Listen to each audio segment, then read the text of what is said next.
All right, so I've had the Tesla Model 3 for about 6 months now, and I think that it's time that I go over the pros and cons that I've experienced. First off, being that it's an electric vehicle, the cost savings and just overall convenience of charging at home is really great. I just plug it in when I get home and it's ready for me to go as soon as I get up in the morning. I mean, it's really nice. Like, it's quick and easy to just plug in my car when I get home. And yeah, I mean, some people might say, it takes a little bit of time each time you get home to plug it in. But honestly, I feel like the amount of time that you spend plugging it in is a lot faster than having to go to a gas station and wait for it to fill up and everything once you're done. And you save a lot of money too, because it's not nearly as expensive to buy gas as it is electric. Yeah, before I drove an electric vehicle, I thought one pedal driving was stupid. But now that I've actually experienced it myself, it's hard to go back to, the normal like two pedal driving. I mean, the brakes are still there if I need them, like if I have to stop suddenly or something like that. But being able to just kind of slowly lift my foot off the accelerator and it comes to a stop, it's really nice. And it's actually much more comfortable too, because I don't have to switch my foot to the brake constantly. I'm just having my leg and foot where it is about the whole drive. It's really convenient. I like it. Now, the next one is autopilot. I don't actually have autopilot in my car. I have test drove Teslas that do have it. And I will say that if I had it in my car, I think that would be one of my top features in the car. I still have the autopilot safety features. So like, the automatic braking, like emergency braking and stuff like that. I have that. And I have the auto lane assist, I think they call it. Like it doesn't steer for me, but it will like at least assist me getting back into my lane if I kind of start drifting and I'm out of my lane a bit. Like it'll kind of just give me like a little bit of feedback in the steering wheel, trying to get me back into my lane essentially. So it's not the same as auto steer. And I wish I had that. If I wanted to add that to my car, it'd be about $3,000. So might be a while until I can get that, but the option is there, and my next Tesla will probably have it now that it's standard. Because I bought a used Tesla that was manufactured just before that became standard. I don't have it, but that's okay though. I mean, overall, like it's way better than what I had before, and I'm fine with it. Just of everything else about this car, I think makes up for that. I really love the vegan leather seats. I know a lot of people think the vegan leather thing is stupid, but honestly, like it ages way better than real leather.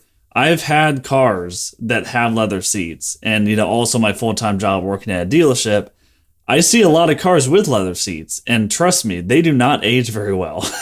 They get all wrinkly, and I mean, yeah, if you take care of it pretty well, it might age better, but that's a lot of work. And I love that the vegan leather seats, because it's a synthetic leather, it actually ages really well. I mean, the seats in my, pretty well used Model 3 still look like they're brand new.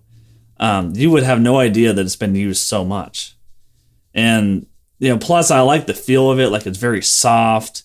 It's not a hard leather or anything. Some people like the hard leather feel, and I feel you. Some of those hard leather seats are pretty nice. But I feel like if you're going to be in the car for a long time, the soft feel of those vegan leather seats is really nice. Also, they're very easy to clean too. I just keep baby wipes in my car, water-based baby wipes. Don't use ones that have chemicals or anything, but water-based baby wipes, I just keep them in my car, and if anything ever happens on the vegan leather white seats, I just wipe it off real quick, and whatever it is on the seat is gone. Next up is cargo space. Now, I know that some gas-powered sedans do have more cargo space in this car, and my Maxima is probably one of those. I mean, it's hard to tell whether it has more or less cargo space. I actually think that it's about the same, but it's cool though, because my Maxima was way bigger than the Model 3, but yet the Model 3 seems to have the same amount of cargo space, if not more, in a very compact sedan. So that's pretty cool. I mean, you got a smaller space and it can fit more in the car. Because you got like this trunk, and then, kind of under the trunk, like this little thing you can lift up, and then there is more space under that, which is pretty awesome. You can store a lot of things in there. And not only do you have that large trunk, but you also get a frunk, since it's an electric vehicle and there's no engine in the front, so they can, you can fit stuff in the front area as well. It's pretty nice. I like how much space I have. Next up is audio system. Now, because I have a long range Model 3, I get the premium audio system. I have also tested Model 3s that have just the standard one, and that's still pretty good. Now, I really like premium audio, so I don't know if I could get the base model with the standard one, but for most people, I think the standard one is going to be just fine. The main difference between the standard and the premium audio system is that the standard one does not have quite as many speakers. I could be wrong, but I think it's like 12 compared to 15 speakers on the premium. And then it also does not have a subwoofer. But the bass output on just the standard speakers that come with the standard audio system is actually pretty good. Of course, it's not quite as good as the long range model with the premium audio, but it's not bad. I actually kind of liked it. And while I was testing it, I kind of took it out and just turned it way up and stuff, listening to some hip hop music, and it sounded pretty good. I was impressed. But, with the premium one that I have, it is really nice to have that subwoofer. You can turn it up and just, it really does sound like an aftermarket system that you would install in a gas powered car. Another thing I really like is that you can use your phone as a key. Now, some people would be really worried about that, and I feel ya. It's a little weird getting used to, but it's just so convenient. When I'm gonna open my car, it will unlock automatically once I try to open the door. And when I'm done driving the car, I simply just exit the car, walk away, and it will automatically lock the doors back after I go a certain distance from the car. It's really nice because I don't have to worry about locking the car after I exit. I just simply open the door, close it, walk away. It does everything for me. So, it's not like a gas-powered car where you have to fumble around to get the fob out or, the key or whatever. Hit the lock button and then, hope that it locked. I walk away. It makes a small little honk sound. It'll fold the side mirrors in, and I'm good to go. And of course, there is a key card that you can use as a backup in case your phone battery dies or something happens with the app, like there's a bug or something. You still have that key card, so just in case if something happens, you're still covered. I also really love that because it's electric, the car cools off very quickly. With a gas-powered car, typically it takes a little bit for the air to turn cool. But with most Tesla Model 3s, once it starts trying to cool it off, that air is cool almost instantly. I mean, it's not, not instant, but it's very close to it. It almost as soon as you turn on the AC, it's going to start getting cool right away. Now, with the newer Teslas, the ones that have a heat pump, it might not be as instant. It's still going to take a little bit. Probably still going to be faster than gas-powered cars, but that's because it is being a little bit more efficient. It's using the heat pump rather than, electric power to cool it off or heat it up. And it's more efficient, I will say that. I'm kind of glad, actually, that I have the one without the heat pump. Yes, it uses more electricity, but I love that it's so fast in cooling it off or heating up. And lastly, it just looks really good. I look at this car and I'm like, man, this is a really nice looking car. And yes, I know that a lot of people absolutely can't stand the Model 3 in the way it looks, but I gotta say, I'm in love with how it looks. Yes, it does look like a Civic from a few years ago, but I just like it, okay? Some people they like the way the car looks, and I'm one of those. So, say what you want about the way the Model 3 looks, but I like it. So, there's that. Now, on to the cons of the vehicle. Not any vehicle is perfect. There's always going to be pros and cons of each vehicle. I do have, a bit of a list of cons that I've experienced. Now, none of these are really deal breaking. I would still buy another Tesla if I had the chance. Probably in the future, I'm still going to get another one of these. But, there are cons. There always are. So first up, the mirror, the side view mirrors are very tiny. Now there are ways to fix this. I have put these little wide angle mirrors on top of the mirrors that kind of give you a wider view that show you your blind spot better. Now, if you're going from a truck to this car, that is going to be very jarring, because most trucks have really large mirrors. Now, I had a Nissan Maxima that already had pretty small mirrors. And I actually got the same like wide angle mirrors I put on that one too. And for every car I put those on, it works just fine. It gives you a good enough view of your blind spot, and you can usually tell if there is a car in your blind spot using those little wide angle mirrors on there. That works fine for me. Plus, with the software update, they also added blind spot cameras when they turn your turn signal. When you turn on your left or right turn signal, it's going to turn on the corresponding camera on your screen. So, that way you can kind of see your blind spot, and, it kind of acts as like a replacement for the mirror. And that works, but there are a lot of times I've seen where you turn on your turn signal and it brings up where the camera should be, but it's just black, with a little spinning loading icon. So it's not loading the camera for some reason. So it's a little unreliable in my experience.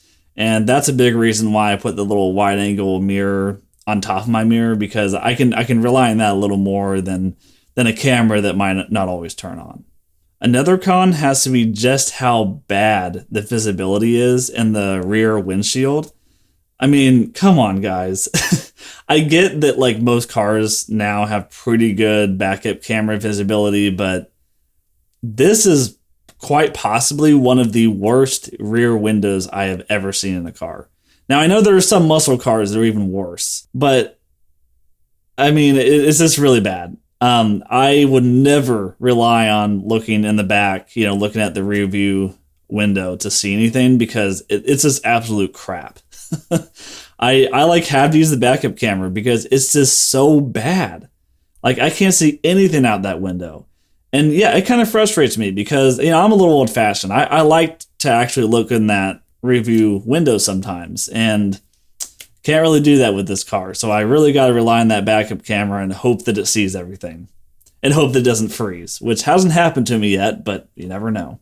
Another thing I'm not really a fan of, it's not huge, but I don't like that you have to manually close the frunk.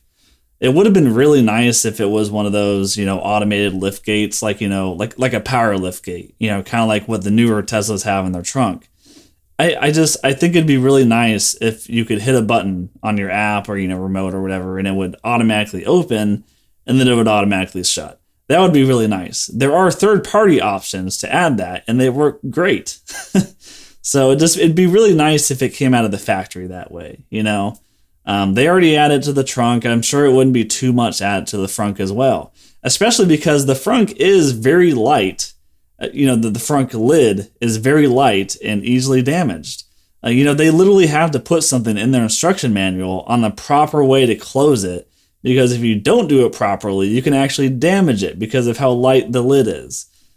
So, if they just made it an automated open and shut, you wouldn't have to worry about that so much. And I think it'd just make a lot of sense, so you don't have people accidentally damaging their front lid, if they just make it so that it's a power lift gate, open and close. A lot of other electric vehicles are doing this now, like the Ford F-150 Lightning. I believe the Rivians do it. There are other vehicles that are doing that now, and I feel like it wouldn't be that difficult for Tesla to put that in. So, here's hoping that the future Model 3 has a power lift gate for the front. All right, the last con that I have on my list is the service. I've already had to get my car serviced a couple of times. One of the times was actually something that I could not bring into Tesla service for. It was the accident, which you can learn about in this video up here. But basically, if there's any body work that needs to be done, you cannot really take it to a Tesla service shop. You have to take it to a body shop that is certified to work on Tesla vehicles. Because if you take it to any body shop that's not Tesla certified, they will refuse to work on it. I have taken my car to I tried taking my car to the body shop that's at the dealership I work at. They wouldn't do it because, they're not Tesla certified. And it makes sense because Tesla won't send parts to a body shop that's not Tesla certified. So, they couldn't really get the parts, and, so they wouldn't be able to do anything anyway. So luckily there is a body shop that's not far from me. It's only about 30 minutes away that actually does do body work on Teslas. They're Tesla certified. And, that experience went okay. I mean, there was a very long wait period because, as far as I know, I think they are the only body shop in Indiana that is Tesla certified. So thank God it's right next to me. But man, if you don't have a Tesla certified body shop near you, yeah, you better hope you never get in an accident in your Tesla that requires body work, because you're going to be shit out of luck if you can't if you can't find one.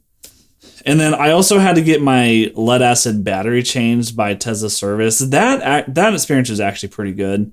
Now, I will say most things that you need to have done by Tesla service can be very cumbersome, especially because there is often a very long wait time, especially during this era we're in right now with the whole like part shortage. And in fact, there's actually a recall on my car right now for I think it's for the backup camera in the trunk. I guess there's some issue where like the cable can be pulled a little too much, and then it can like make the background camera short out, and I can't use the backup camera, which, as you know, would be a huge issue with how bad the visibility is in the back. So I contacted the closest service center about getting that recall fixed, and they can't do it because the parts are out of stock. And they told me they would notify me when they're back in stock. I have yet to get a notification about that. So, I mean, I might be waiting for a long time to get this recall done because they don't have the parts in stock to fix my backup camera. So, I'm just kind of hoping right now that issue doesn't happen to me. Now, I think the chances of that actually happening are pretty slim. I haven't really seen reports online of that happening. But I guess there is a chance of it happening since there's a recall issued for it. And yeah, I'm just waiting right now for the parts to be available for them to fix that recall. So yeah, I mean, it just sucks that you have to go to a Tesla service center. Most service shops are not going to be able to work on it because it's a very different type of vehicle. I know the service shop at my dealership, they might be able to do a few things like maybe fill the tires with air, or maybe, I don't know, like change the wheels out or something like that. Just basic things like that. But when it comes to actually doing work on the car, of course, they're not Tesla certified. It's a Ford dealership. They're not going to be able to do that stuff. So, most of the stuff, you have to take it to a Tesla service shop, and then they're going to charge you out the wazoo because of, it's like the only option. There aren't too many options for servicing Teslas. So, they kind of can just charge you a lot of money because there's not a lot of competition there. So that's all I got for you guys today. I'm sure there are probably some more pros and cons if I really think about it more. But that's just kind of what I've thought of for this video. So if you guys own a Tesla, let me know in the comments what you think of it. And if I miss any pros and cons you can think of, let me know. I know there are probably going to be a lot of Tesla haters that see this video. Yes, I know you exist. And I have talked to a lot of people who hate Teslas. And yeah, if you don't like Teslas, that's fine. I love mine. So, if you don't like it, sure, whatever. We can argue in the comments. But personally, I love the vehicle. So, that's what really matters. I like it. Maybe you don't. That's fine. But anyways, I will see you guys in the next video. Thanks for watching.